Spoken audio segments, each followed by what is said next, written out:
Discretion is advised.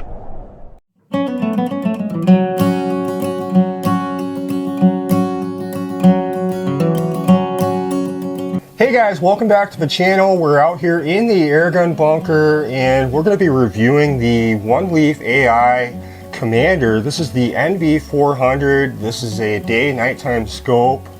I've had it for a couple months and I've gotten a lot of use out of it. I'm very familiar with what I like, what I don't like, and I'm going to pass that on to you guys in this review. I'll show you the menu, I'll show you all the details, and we'll jump right into it. The Commander NV400 does come in a 452 by 50 magnification, and it does have a 13x digital zoom. The overall length is 14.2 inches and it comes in at 2 pounds 1 ounces. It does include everything you need to mount both the IR light and the scope itself, and it does come with standard size 30mm Picatinny rings.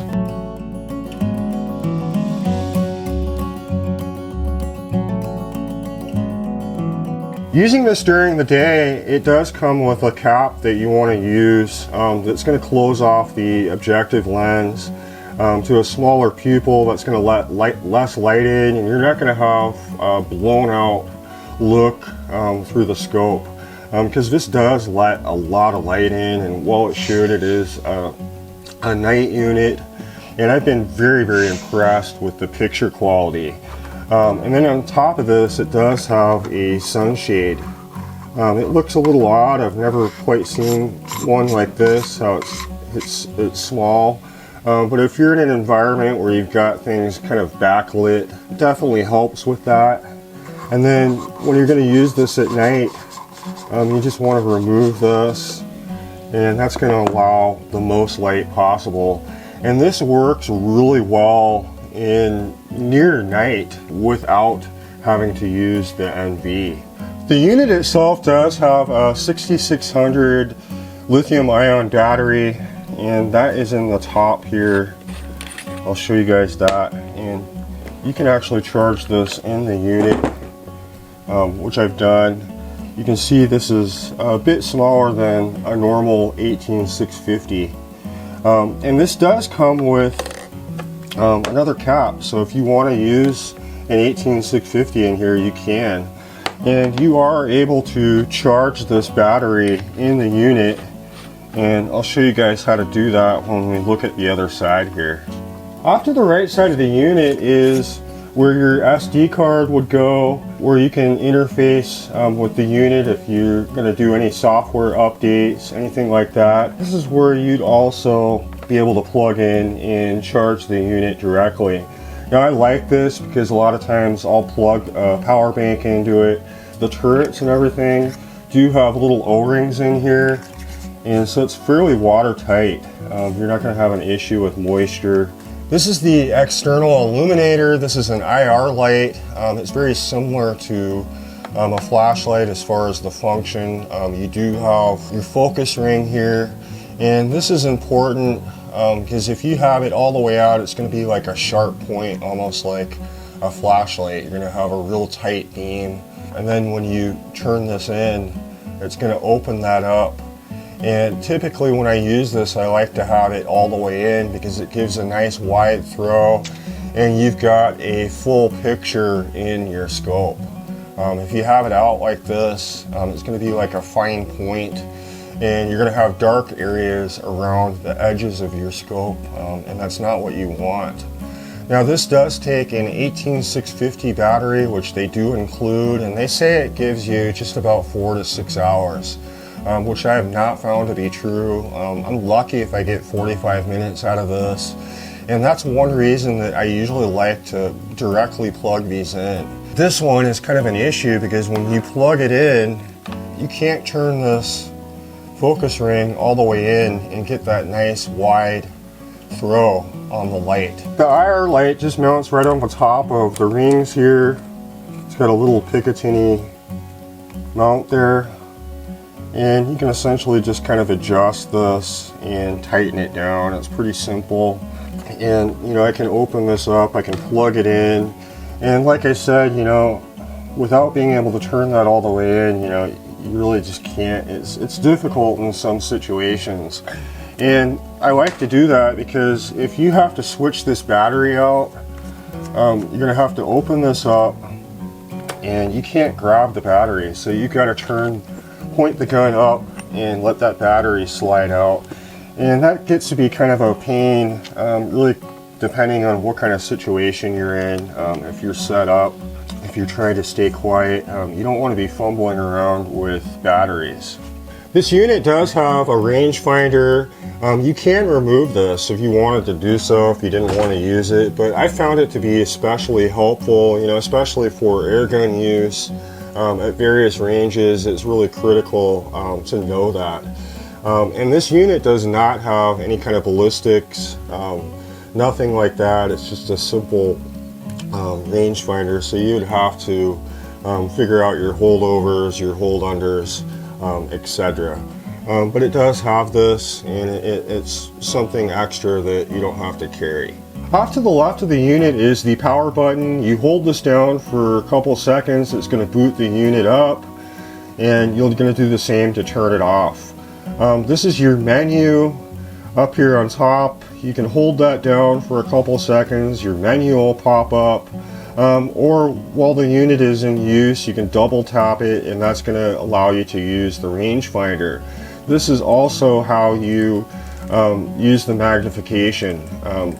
You can turn this clockwise and counterclockwise for the magnification, which is a really nice feature. It's very easy to use and it's really smooth. Then it has 3 buttons here that are rubberized, and you can have them illuminated if you want to do so. Forward button is for your recording. You can just tap that once. It's going to start recording or take a picture depending on how you have it set up. And then off to the left here, if you toggle it upwards, that is going to allow you to adjust between day mode, starry mode, which would be like dusk, real low light conditions, and night mode, to where you would need to use the NV light. Toggling down, that is going to be for the pit screen. You can hit that and you're going to have a small magnified screen that's going to be in the upper center. That's going to allow you to kind of have the best of a wide field of view, and then you're going to have a super magnified view of your point of impact. The right toggle up, this is going to allow you to adjust the brightness of your screen. You can go up and down in brightness, and then toggling down, that's going to allow you to check out what footage you have in this unit. You can delete any pictures or any recordings, but I don't usually mess with that. I just pull the SIM card and I can do that in my computer. For now, we'll jump into the menu. I'll show you the settings. Keep in mind, I did the best I could to record the screen. It's not of the best quality, but it'll at least give you guys an idea. To get into the menu, you're going to long press the top button. Once you get into the menu, you're going to have a lot of settings that you're able to use to customize this to fit your needs. You do have 7 different types of reticles, all the way from something with mil dots all the way down to something more like just a dot. So you can really kind of fine tune that how you like. You do have the color as well. You can change it to white, red, green, blue, and black. I typically have it on red. Seems to work well during the day and night. Your shot 0, and that's going to be how you're going to zero the gun to the scope, and you can essentially do that with one shot. You'll fire into some paper and it has some crosshairs that will pop up, and you just align to your point of impact, and it's essentially zeroed with one shot. Your position, this would be allowing you to create 6 different profiles. If you wanted to use the scope on a couple different guns, or maybe an example, we're using it on an air gun, different power levels. Maybe you want to use a different reticle for a different setup, you're able to save that in a profile. Your aspect ratio, I keep it at 16:9. If you're not planning on recording or doing anything with that, this would not be something you'd have to worry about. But I think factory is 16:9. You're also able to adjust the frames per second, and this does record in 120 frames per second in 4K. Very good quality recording, especially during the day. And you know, typical users probably would not have to worry about that if they're not recording. But 120 frames per second is nice for when you're recording and you want to play back, and in post-production you want to slow things down for those slow motion shots. It's nice to have, and you're also able to crop it a lot more so than you would in, you know, full HD at 30 frames per second. You're also able to adjust the photo resolution because you can snapshot photos, and you are able to switch this between first focal plane and second focal plane. And you do have day, starry, and night mode. Day mode would be obviously full color during the day. Starry would be for low light conditions without having to use the IR, and then night mode is with the IR turned on. You do have a pip screen which can pop up, and I will show you guys that a little later on when we get to using this. This is just the recording time, 2 minutes, 3 minutes, 5 minutes, 10 minutes. I keep it at 10 minutes. The brightness, auto record, your display icons such as range, magnification, battery level, all that stuff. I keep all that stuff on so I'm able to see it in the display while I'm using it. And you can adjust this between yards and meters. Range marker align, that would be for aligning the rangefinder to the center of your crosshairs where your point of impact is. Compass calibration, that is something that you're going to want to do to allow the scope to really kind of tell you what direction you're facing. The gyro calibration is going to give you your cant of the scope and your up and down, and so that's really helpful in some of the longer range shooting situations. You do have a red dot that you'll be able to see, which you also have to align. You can turn the sound on or off in the recording, your date and time stamp, metering. I keep it on multi, and these are all more advanced settings that you probably wouldn't have to mess with, and I did have to mess around with them a little just to be able to record in the screen here, but normally I keep it back on the factory settings, and typically everything I keep on auto. But you can see, you know, you got your brightness, contrast, saturation.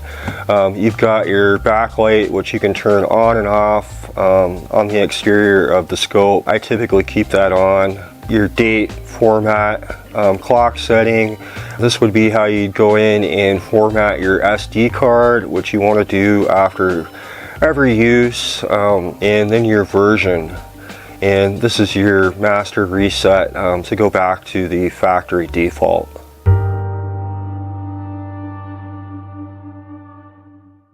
One of the main reasons we get out in the field with these products is to really be able to test them under varying different conditions, and I like to do that because it really allows me to give you guys honest feedback on what I like, what I don't like.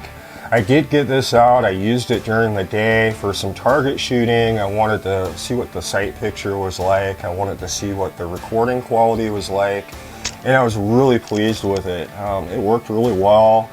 And to be honest with you, it worked better than a lot of units that cost 2 or 3 times the price. And we did get back here, we did some ratting at 20 yards, and I found the unit to work really well for that. The NV worked really good.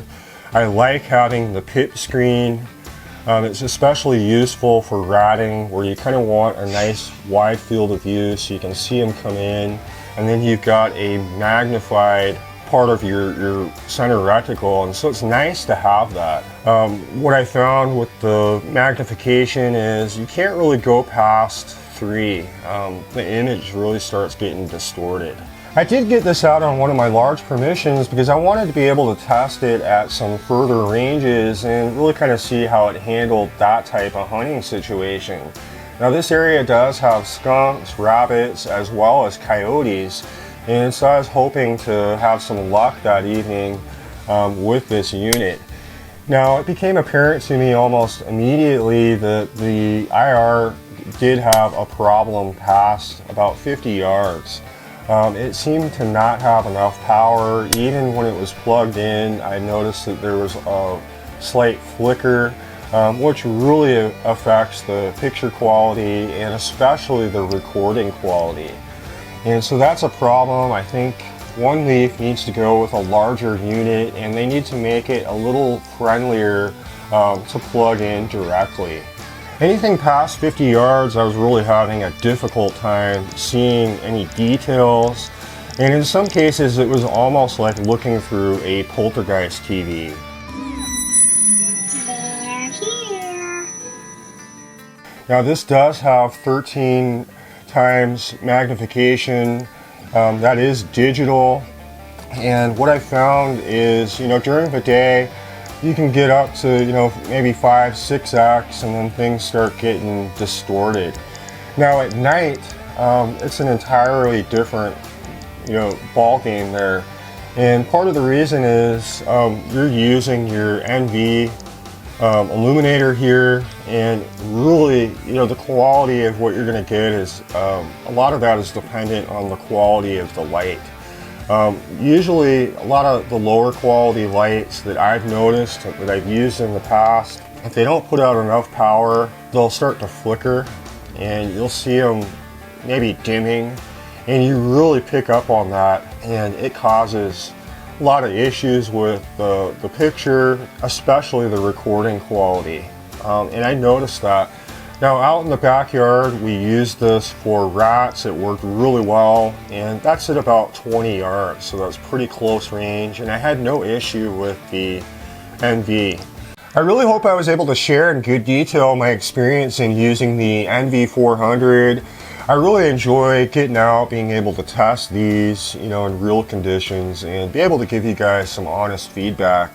And ultimately I've got to look at the price point. I think these retail for just about 500 bucks, which I think is more than fair, really dependent on how you plan to use it. As I mentioned, about the light and maybe needing to upgrade it if you're doing longer range hunting with it, out past 100 yards. If you have to do that, that really takes away from some of the value of the overall package. For closer range stuff, it works fine as is. I had no issue with it. The other thing is the weight. This is upwards of 2 pounds. That's a lot of extra weight to add to your gun. And so you may want to think about how you're going to use it. Are you going to be hiking around, or are you going to be using it in a more stationary type setup for coyotes or for rats?